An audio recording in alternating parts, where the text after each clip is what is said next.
Hi, welcome to Bookwood. It's cold. Let's go inside.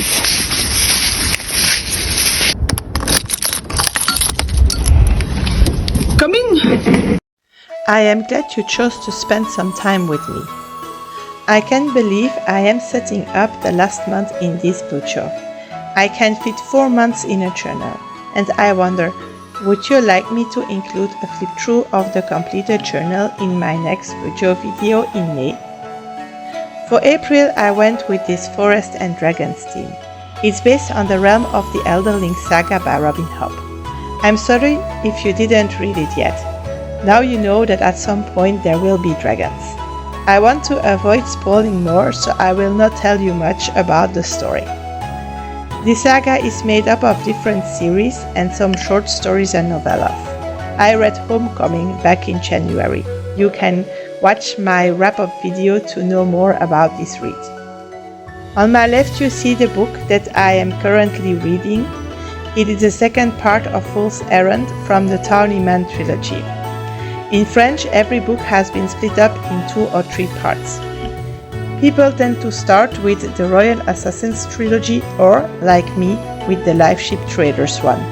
I do recommend starting with the Royal Assassin. In this series, we'll follow Fitz starting age 6, when his grandfather drops him at the castle of the Farseer family, so that his father, the prince, can take care of him and his mother can go on with her life. Fitz is indeed a bastard son. His family doesn't give him a warm welcome. He'll never meet his father, and he'll be trained to become an assassin. He'll help his uncle to protect the 6 duchies, their land, from an exterior threat. Of course, we'll get to know him very well and witness his developing magic. In the Life Ship Traders, we'll be following different characters in another part of the world, mainly Althea, who wants to prove she is capable of inheriting her father's life ship. Her family, living in Binchtown near the Rainlands, will have to overcome a lot of problems and see their way of living attacked. I loved both trilogies and chose to participate in the fitzalong by Win from Literary Diversions. It is one of my favorite sagas. I hesitated for a while to pick this theme as I didn't know how to represent it.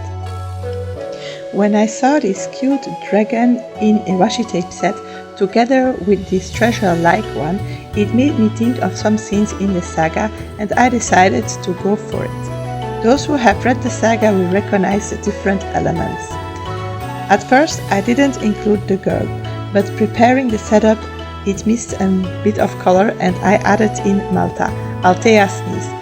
She is not my favorite character in the Life Ships trilogy, but she grew on me. The cover page is already set up. I found an image that holds all the books of the saga and I added in that one as the inspiration. I had to go back because I totally forgot about it. As the theme is green and quite busy, I struggled finding a color and a font for the titles, so I went with black and the transfer letters I was gifted. I also used them in my February reading journal setup. I struggled a bit to have them straight. Here I am finishing up my calendar spread. I always use the same one. These big squares give me plenty of room to write down all the appointments that we have in our big family.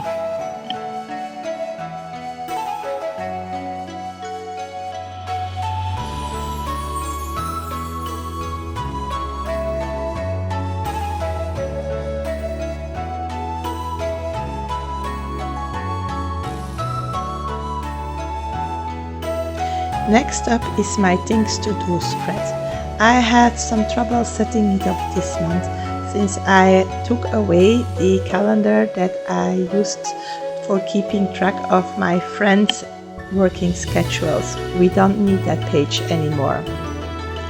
I didn't find an idea for the other half of the spread, so I decided to make a bigger decoration. Only it looks a little bit strange now, but for this month it will have to do.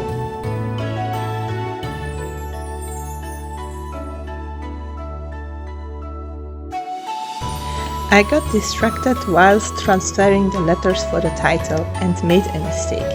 I tried if I could scratch off the letter, but that didn't work, so I used a cut off from a Dutch door to cover it up.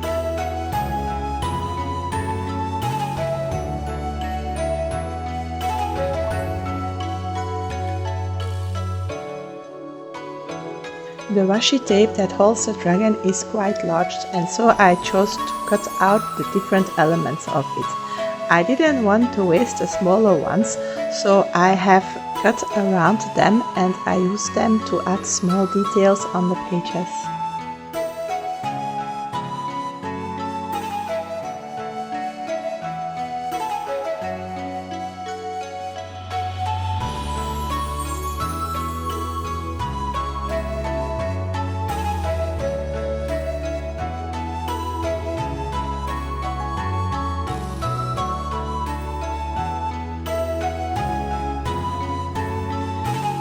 Now working on my health tracker page.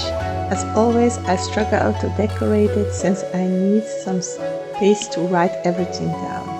I decided to add Indy's castle that's also coming from this very large washi tape, and you can see that I struggle putting it down.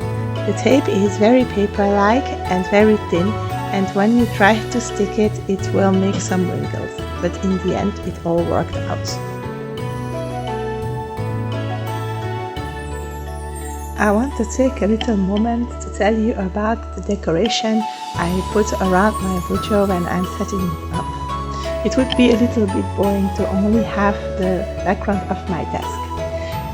I usually take stuff I found around the house, and like in this video, we have some of the rock treasures of Manaoki, and we have a dragon that Niklaus built from a craft set. So very early in the video you saw a little arm coming up to the stones, since Naoki didn't know I took his rocks, and he came like, "Mom, these are mine," and I had to explain him why I loaned them from him. He was totally okay with me showing off his treasure.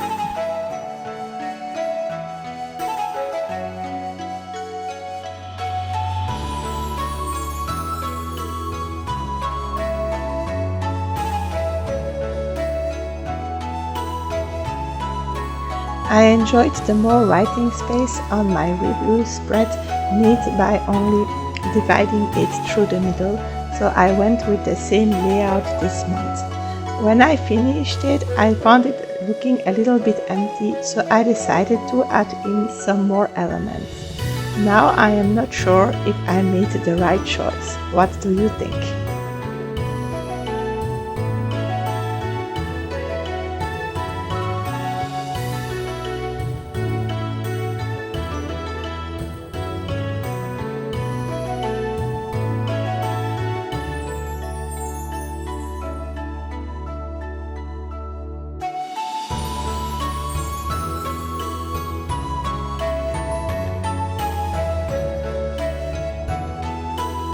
This first weekly is the last spread in this setup. If you missed the Bibliodrive one, I redirect you to my reading journal setup for this month. I decided to move it over there. The transfer letters give a very minimal look to this spread. It is strange after the busy setup, but I'm sure I'll appreciate the space.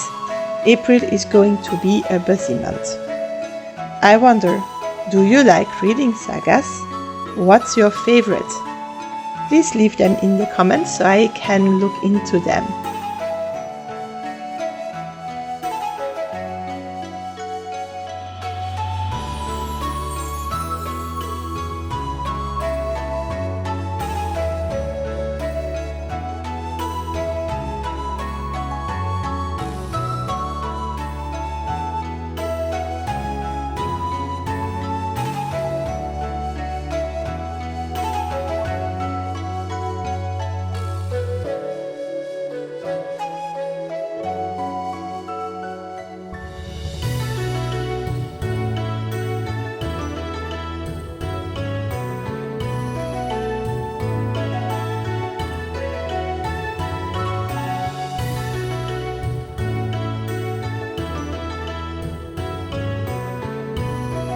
So I'm all set up for April. Are you? Let's have a final flip through before saying goodbye.